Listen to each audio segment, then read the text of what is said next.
Is it possible to have the correct opinion on every single political issue? Yes. Let's start with trans issues. I'm going to steelman the left and steelman the right, and then provide you the golden Aristotelian Taoist middle way answer. So the left's position on trans issues is that if a boy or girl does something that is stereotypically associated with the opposite gender, then let's cut their genitals off. And this is, of course, ridiculous, and it's a sign of how utterly regressive we've become as a society, where we can't just accept that males who do feminine things and females who do masculine things aren't just, normal people, but instead they must be caught in the wrong body, and that's all bullshit. And then on the right, God said that gay people are bad, so therefore trans people are bad too, and they don't deserve any rights, and we can intervene in their medical care and all that. I don't think that doctors should be able to do this to anyone. And that is, of course, ridiculous. Your concern is about very young children. That teenage girls has nothing to do with adults who are transgender, okay? Many of whom are amazing people. They went through mental health, therapy, and they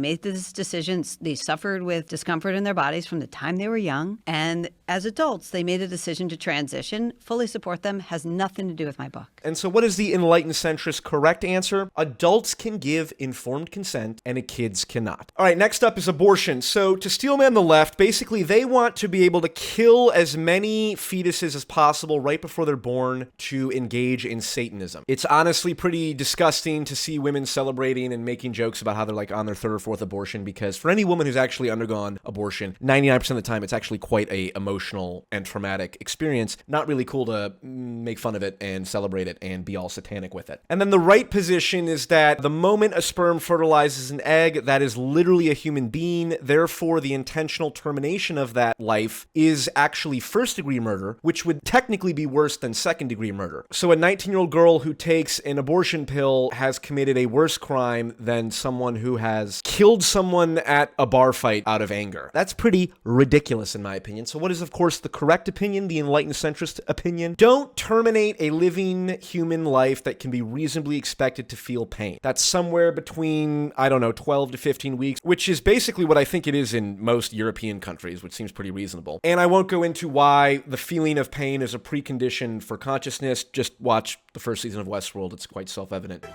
It means when you're suffering, that's when you're most real. Immigration. So the left-wing position on immigration is that we should open our borders because no human is illegal. A lot of intelligent Marxists believe this, unfortunately. I'm an internationalist. I don't believe in borders. I want free flow of people, of goods, of ideas. Are we liberals or are we not? Do you really want borders? You tell me. I mean, once upon a time, there were no passports. The world was a much better place. I think borders are a sign of failure of the human species. And then the cool right-wingers, the hip dudes, are like, let's have a white ethno-state because we'll be very good at sports and all that. It's a cringe, pathetic, ridiculous, absurd, backwards pipe dream. And it also makes no sense because culture is clearly more relevant than race. I would gladly deport 10,000 white leftist Marxists and replace them with 10,000 Cubans who fled communism because they have a better appreciation of what it means to be an American than most white college-age Marxists nowadays. But anyway, the correct opinion is actually well put by both Bernie Sanders and Donald Trump. Open borders is for freaks, and we need to have a strong border with a big, beautiful door. Open borders? Borders. That's a Koch brothers proposal. The Really? idea, it would make a lot of the global poor richer, wouldn't it?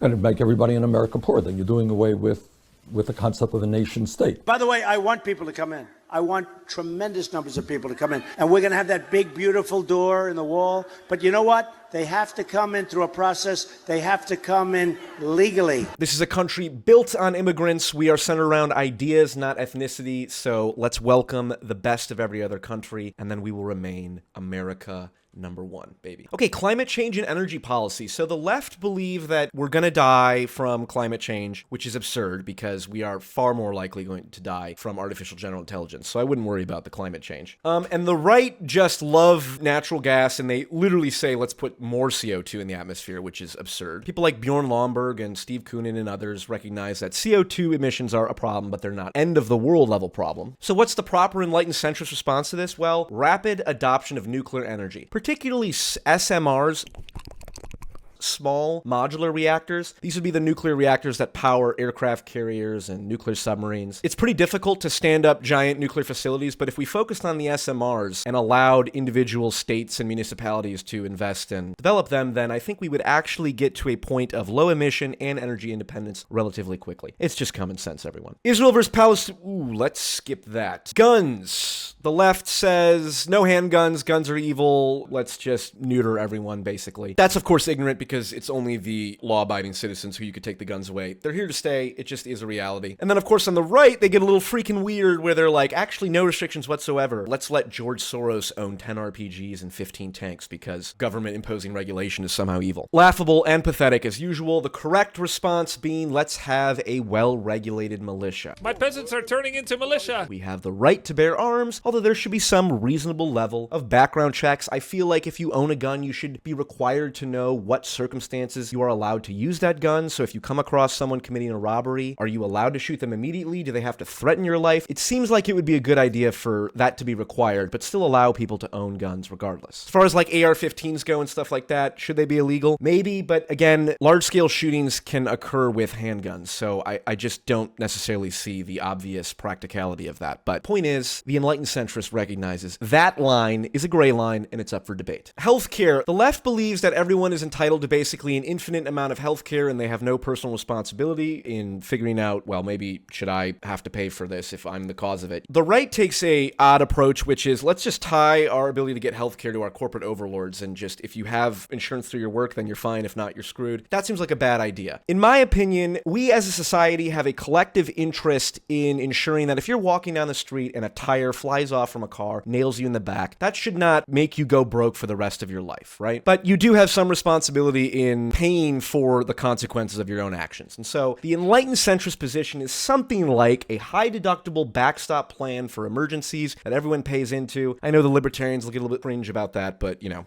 the only person dumber than a socialist is a libertarian, so we're not going to take that too seriously. But, you know, healthcare's complicated. I'm not given necessarily the one proper answer, but at least the meta-interpretive structure to provide the correct answer. And then, perhaps most importantly, the fundamental issue here is that the left thinks that everything the right does is evil, and the right thinks that everything the left does is evil, when the truth is, the left and right need each other. We are two sides of the same civilizational coin. You can be temperamentally conservative and temperamentally liberal. And those are valid viewpoints because there's a place for those viewpoints in the world. They can function as tools. So what's the left for? The left is to remind those who are benefiting from the hierarchies that the hierarchy comes at a cost. And the cost is the clumping of people at the bottom. And that's an eternal cost and it's not trivial. And so that's what the left should be properly focused on. The left should be providing the voice of those who are dispossessed by hierarchy. And the right should be saying, yeah, but the damn hierarchies are necessary. And they're not only necessary,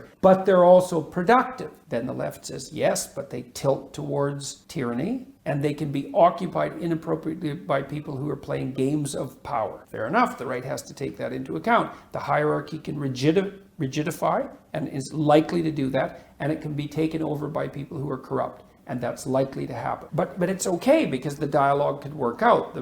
The right can say, well, yeah, we need the damn hierarchies and they need to be buttressed, and the left can say, yes, but they have to be maintained properly so they don't deteriorate and degenerate. Every leftist hates the right until they need a plumber, in which case they're really glad that there are some conservative-minded people who actually know how to do things more than they do. And everyone on the right hates the left until their kid is sick and they take them to the doctor who's more likely to be progressive, and, well, it turns out we need them too. And if all this seems like common sense, that's because it is. Welcome to Team Enlightened Centrism.